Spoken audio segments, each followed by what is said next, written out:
역사적 예수의 도전 3강 예수의 하나님 나라 운동 이제 마지막 4부 하나님 나라와 교회에 대해서 공부해 보도록 하겠습니다. 앞서서 예수님의 하나님 나라 운동의 특징이 열린 밥상 공동체라고 했는데요. 그 예수의 열린 밥상 공동체, 영어로 표현하면 오픈 테이블 펠로우십이라고 합니다. 이 열린 밥상 공동체가 왜 잔치집이었을까요? 늘 거기서 먹고 마시고 떠들썩했는데요. 그 이유를 은혜라고 봅니다. 사랑이라고 봅니다. 그러니까 그 잔치 자리에 감히 참석할 자격이 없는 사람을 기꺼이 초대하고 환대해 준 덕분이었습니다. 초대한 측은 이것을 사랑이라고 하고요. 초대받은 측은 이것을 은혜라고 부릅니다. 이를 다른 말로 하면 포용이고요. 또 똘레랑스라고 하는 말로 바꿀 수도 있습니다. 이는 마태복음 11장 28절에 예수님 말씀에 가장 잘 드러나 있습니다. 수고하고 무거운 짐진 자들아 다 내게로 오라. 내가 너희를 쉬게 하리라. 이 말 보면요. 여기서 제일 중요한 단어는 다입니다. 예수님은 모두를 초청하셨습니다. 의인만 부른 것이 아니라 죄인도 불렀습니다. 주인만 부른 것이 아니라 종도 불렀습니다. 남성만 부른 것이 아니라 여성도 불렀습니다. 어른만 부른 것이 아니라 어린아이도 불렀습니다. 건강한 사람들만 부른 것이 아니라 병자들도 초대했습니다. 정상인만이 아니라 장애인도, 유대인만이 아니라 이방인도 모두 다 초청했습니다. 예수님은 그 누구도 배제하지 않고 포용했습니다. 영어로 얘기하면 exclusive 하지 않고 inclusive 했습니다. 한마디로 welcome everybody였습니다. 이 everybody가 중요합니다. 인류학자들은요, 문화인류학자들은 식사라고 하는 것, 우리가 밥 먹는 것이 단순하게 이 배고픔이라고 하는 고통을 덜어내기 위한 생리적인 행위만이 아니다라고 이야기합니다. 그러니까 밥 먹는 것은 그런 생리적인 고통을 해결하기 위해서 우리가 뭐 당이 떨어진다든지 배가 고파서 힘이 없다든지 그래서 이제 뭐 음식을 먹는 것이 식사가 아니라 식사를 문화인류학적인 시각에서 보면 사람들의 관계와 행위에 관한 사회적 규칙에 축소된 모형이라고 얘기합니다. 이게 무슨 말이냐면 우리가 세계 어디를 가든지 어느 시기에 뭐 과거든지 현재든지 미래든지 또 뭐 그것이 유럽이든지 아프리카든지 아시아든지 그 시간과 장소에 상관없이 그 사회가 어떤 사회인지를 알고 싶으면 문화인류학자들은 그 사회를 딱 비디오 카메라로 찍어보면 된다 이렇게 얘기하는 겁니다. 그러니까 식탁 교제가 어떤 사람이 누구와 함께 밥을 먹느냐라고 하는 이 식탁 교제가 경제적인 차별, 사회적인 계급체계 그리고 경제적인 불평등을 가늠케 해주는 지도가 된다, 척도가 된다 이렇게 이야기합니다. 그러니까 누가 언제 어디에서 어떤 사람들과 함께 무엇을 어떻게 먹느냐 하는 것을 보면 그 공동체의 사회, 정치, 경제적인 상황을 읽어낼 수 있다는 말입니다. 여러분 한번 상상해 보십시오. 산업공상에 따른 신분차별이 뚜렷했던 조선사회에서 양반과 상놈이 겸상을 할 수 있었습니까? 마주 앉아 식사를 할 수 있었습니까? 당연히 불가능했겠죠. 남존여비와 남녀유별이 관습이었던 시절에 시아버지와 며느리가 한 밥상에 앉아서 식사할 수가 있었습니까? 이렇듯 누구와 누가 함께 어떤 모습으로 식사하느냐 하는 것은 그 사회상을 그대로 반영하고 있는 축소해 놓은 지도라는 겁니다. 마틴 루더킹 목사가 활동했던 1950년대, 60년대 미국 사회에서 흑인과 백인은 한 식당을 이용할 수 없었습니다. 만약에 한 식당을 이용하더라도 흑인용 좌석은 이쪽이라면 백인용 좌석은 저쪽이었습니다. 그리고 그 가운데에 이렇게 가림막이 설치되어 있었습니다. 심지어는 돈을 내는 계산대도 따로 있었습니다. 이렇듯 분리된 밥상, 격리된 식탁은 인간의 분리와 차별을 상징하는 것입니다. 이와 반대로 개방된 밥상, 그런 개방된 인간 공동체는 개방된 밥상이라고 하는 것은 인간의 공동체성, 하나됨, 평등을 상징하는 것이었습니다. 이런 면에서 보면 이 밥상이 굉장히 중요한 건데요. 식탁이 중요한 건데, 그러니까 이 기존의 밥상이 사회의 수직적인 차별과, 그러니까 뭐 주인과 종,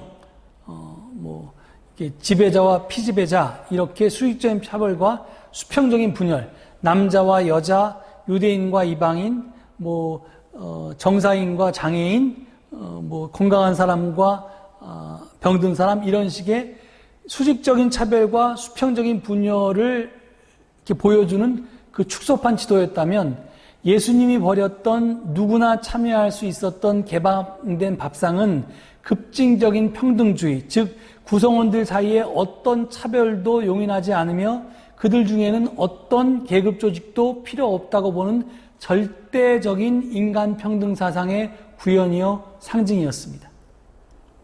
예수는 분리하고 배척하고 차별하는 자리였던 당시에 닫힌 밥상을 뒤집어 엎어버리고 열린 밥상을 실제의 삶으로 구현해내셨습니다. 이 열린 밥상 공동체 운동은 지극히 의도적이었고 계획적이었습니다. 그러니까 이건 아무 생각 없이 예수님이 수고하고 무거운 짐자들은 다 내게로 오라, 이렇게 말씀하신 게 아니라 의도적이고 계획적으로 지금 이 일을 하신 겁니다. 이것은 예수님이 하나님 아래에서 모든 사람들은 다 똑같이 평등하다, 누구나 다 하나님의 사랑받는 자녀이다, 아들이고 딸이다 라고 하는 것을 표현한 겁니다.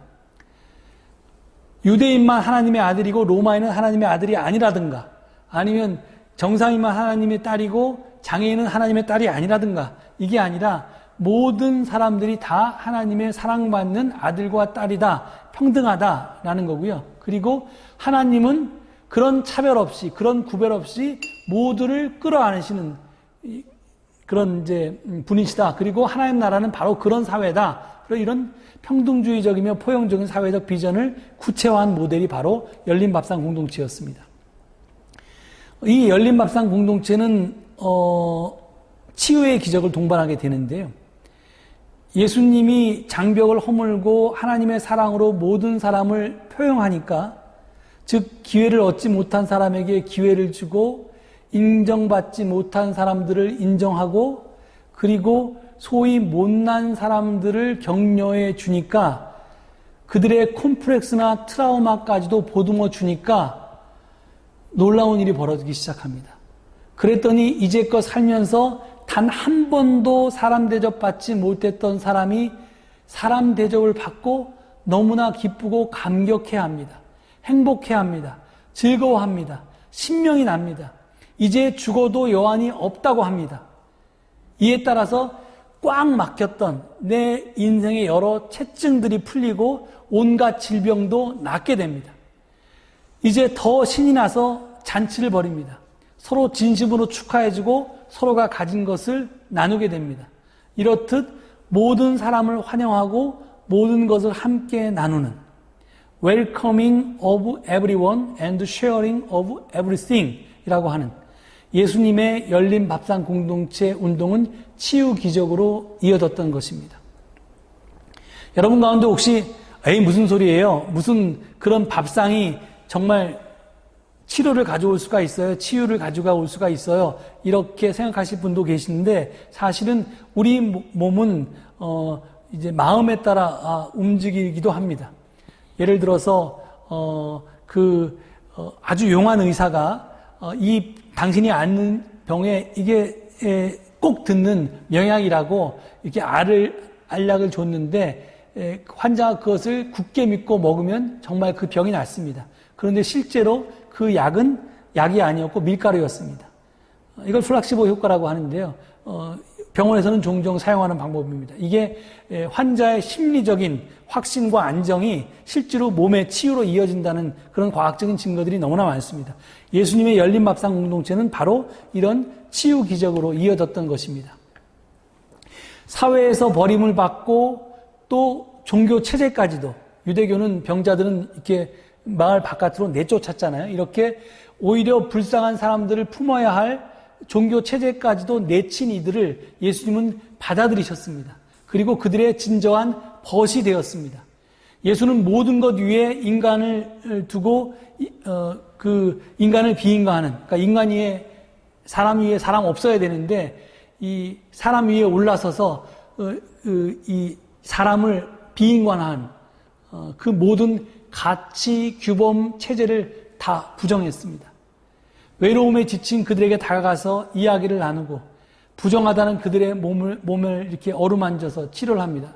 유대교에 따르면 이 병자들은 부정한 사람들이고 그 부정한 사람을 하고 몸이 닿으면 나도 부정해지는데 전염된다고 봤는데, 죄가 전염된다고 봤는데 예수님은 일부러 치료할 때 그 병자들을 손으로 만집니다. 터치를 합니다. 이게 이제 부정하지 않다는 그런 이제 액션을 한 거죠.